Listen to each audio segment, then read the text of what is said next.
Our cover story tonight is about Wuhan, the original epicenter of the coronavirus. Recently, Wuhan came out of the lockdown. We played that story for you when the restrictions were lifted. Chinese officials organized a celebration, a midnight light show. The celebration was supposed to send a message. All is well in Wuhan. Few bought the message. Wuhan had been through hell, and the extent of pain is still hidden. Multiple reports point to China's lies, including lies on how many people may have died.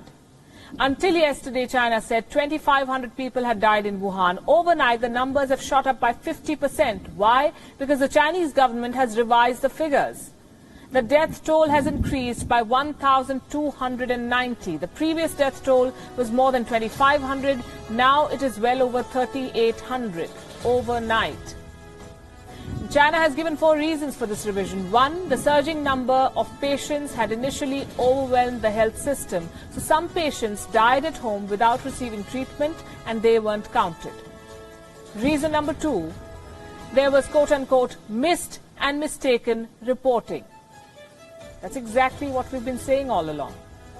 Reason number 3, some medical institutions and hospitals were not linked to the epidemic information network. And number 4, the registration of some deceased patients was incomplete. Plus, they said there were repetitions and mistakes. I hate to say this, that we told you so, but we did. China's figures are fudged, and they can give as many reasons as they want to for these drastic revisions. Their story remains riddled with holes. China began underreporting coronavirus cases from the word go. Ever since the outbreak began, China has been downplaying it. We can say this because we have everything on record. On this show, we have repeatedly raised questions over China's coronavirus numbers, and every new report we featured showed underreporting. First came a screenshot, this one. It was more than 2 months back. In the month of February, tech giant Tencent carried this data. It says more than 24,000 people have died in China. You know what the official figure was at that point? The Chinese official figure?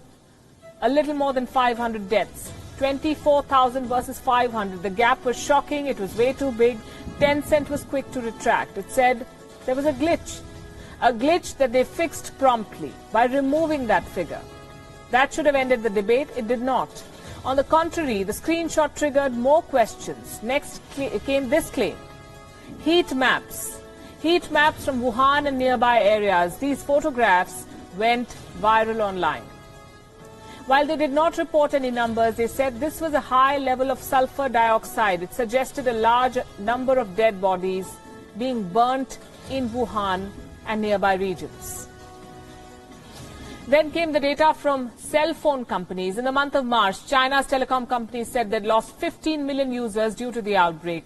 Why was this news? Because China watchers were looking at consumption data of all kinds. They were trying to figure out the real coronavirus death toll. Although this method is not accurate because people use multiple mobile connections, and in China people often use different phones for work and personal needs. So one theory was that they discarded work phones when the factories were shut. Even that did not stop the questions over China's numbers. Photographs from Wuhan emerged. These photos showed stacks of urns at a funeral home.